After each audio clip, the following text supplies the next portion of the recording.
Hi everyone, it's Jeff from Avada here. Welcome back. This is part 8 of the Building a Website from Scratch with Avada video course. This course is aimed at both beginners and more intermediate users, and in it I have been showing you how to use the Avada website builder to create a complete website from scratch. If you haven't watched parts 1 through 7, please follow the links below and watch the series from the start. And make sure you subscribe to our YouTube channel to keep up with all the latest videos like this one. And if you don't want to miss one, click the bell icon to get notifications of all new videos on our channel. In the last video in this series, we set up some forms and the contact page. In this video, we're going to check all our layouts to see we have everything we need there, do some housekeeping, and when we're ready, we will run the Performance Wizard to tighten up the site and make sure it's ready for the real world. Okay, let's begin. Let's start by having a look at the Layouts page. Our global layout has the header and footer that we imported with the Setup Wizard, and these are being used on all pages. Then we have the single blog post and the blog archive layouts. Both of these have a custom page title bar and content area. Similarly, we next have the product single layout and the product archives layout, again with custom page title bars and content areas. But after these, we have two layouts we haven't looked at yet. These were created by the Setup Wizard for the search results page and for any 404 pages. Both just have a content layout section added and conditions for them to work only on search results and 404 pages respectively. We haven't incorporated any search elements into this site, and while it's built into WordPress, most users won't know how to access it. By default, a query parameter of S triggers WordPress search. So if we go to the front end and after the site root add $S equals and then a search term, let's say tape, we can hit enter and we will come to this search results page, which is using the search page layout we just looked at.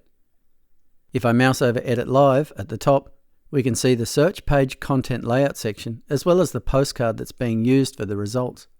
Let's just edit this content section to see how it's put together.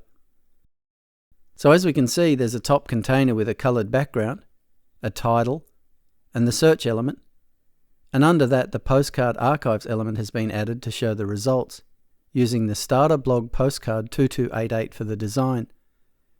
We're not using this postcard anywhere else, so I might see if we can swap this out for one we are using, like 2255. Yeah, that will work just as well, and it's one less postcard we need. I'll just save this page. As I haven't added any search functionality to the front end of this site, this page isn't very important for the site anyway. But for a real site, I would leave this layout just in case some user knew how to use the search parameters. Okay, 404 pages are when someone mistypes a link or visits a link that doesn't exist anymore. They're pretty relevant to all sites. So let's come back to the front end and mistype a URL here to trigger a 404 page. And here it is. Again, it's pretty simple with a background color, a few titles, some text and a button to the home page and another search field. Some people make very amusing 404 pages, but this is a pretty straight business site and this will serve perfectly well. But here I might just change the background color a bit so it doesn't blend with the footer. Perhaps a gradient might work well. I'll just edit the 404 page content layout section, and now I'll edit the container. On the background tab, I will just clear this color, and on the gradient tab I'll set colors 2 and color 5 as the gradient colors, and set the gradient type to radial. Let's just preview that. And yeah, that looks pretty cool. Let's save that layout section. Okay, if we come back to the layout builder, we can also access the layout section builder from the top menu. These list all the layout sections created, whether they are connected to a layout or not. All of these are in use, so we don't need to clean anything up here. Let's now look at the library. I have my saved items in the library, but I don't really need to delete them. But if I filter to postcards, I think most of these are not in use. I think I can actually just select all of them and then deselect articles, products, and that one starter postcard that we used, 2255. The rest we can send to the trash. I can also go to the trash and delete them from there as well. Okay, another small thing I need to do is to add the site favicons. This stands for favorites icon, and we add this through the global options. So let's head there and to the logo favicon section. You can see there are places to upload different size favicons for different browsers and devices. The correct dimensions are in the descriptions. But as I'm going to use my footer icon for a favicon, and it's an SVG file, I can just upload that as it is, as it dynamically resizes. So I'll just add the favicon, and find the right file in my media library, and add that in. I'll just add the same file to the other areas. Okay, now I will save these changes. And now if we head to the front end, we can see the favicon in the browser tab here, and if we were to drag our URL to our favorites, the icon comes with it. Another thing I noticed was the border radius on the mega menu. We imported that from Avada Studio, but I don't think the border radius suits this site, so I'll just go to the library and edit that mega menu. And so here I just need to edit the column and go to the Design tab and scroll down and remove these border radius values. I can see there's also border radius on the images here, but I think I'll keep that. Okay, let's just save this and move on. Alright, I think we are ready for the Performance Wizard. You can access that from the Avada dashboard under Maintenance. As the Setup Wizard is designed to give you a good start to the site, the Performance Wizard is designed to be used at the very end of the site building process. It optimizes the site to help with your load scores, but your content and server both play a big role in that as well. Check out the links to performance-related docs below, but for now I will click on Let's Start to get this process underway. There is a video specifically about the Performance Wizard, so check that out for more detail, but here I will just quickly go through this and adjust the settings for this site as I think is best.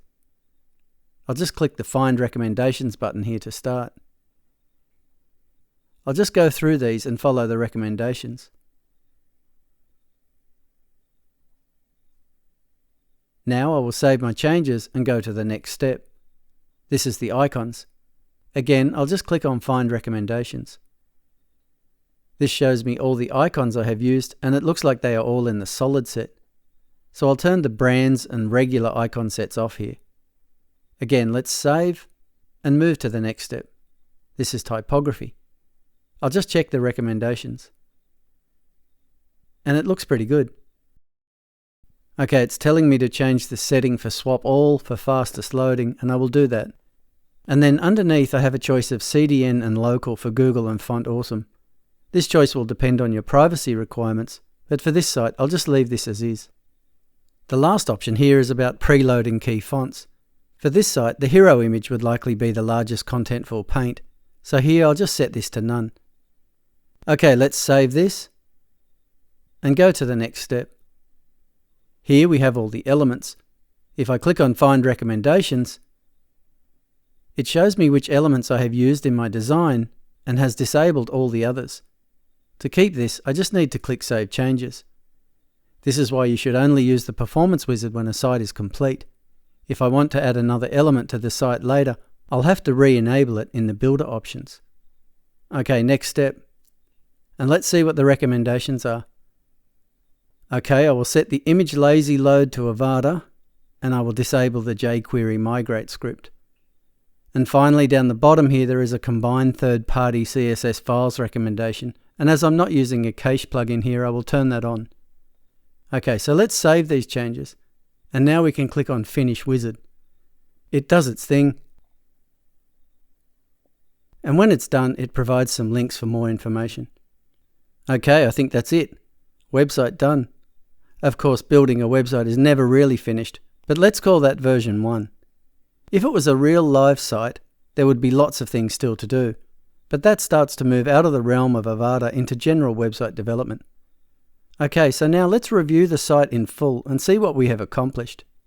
I'll start with the home page and then go through the other pages. For a real site, it would also be very important to review the responsive design on some tablets and phones before making the site live. In any case, I'll just put some music on while I browse through the site.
Okay, how's that?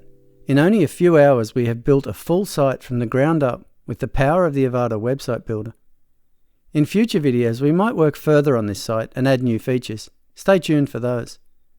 Thanks for watching this series, and we hope you have gained an appreciation and understanding of the powerful tools at your command, and are enthused and ready to build your own website using the power of the Avada website builder.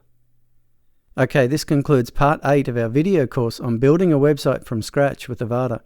Make sure you subscribe to our YouTube channel to keep up with all the latest videos, and if you have any questions or need assistance, please create a support ticket and our team will gladly assist you. As always, we want to thank you for choosing Avada.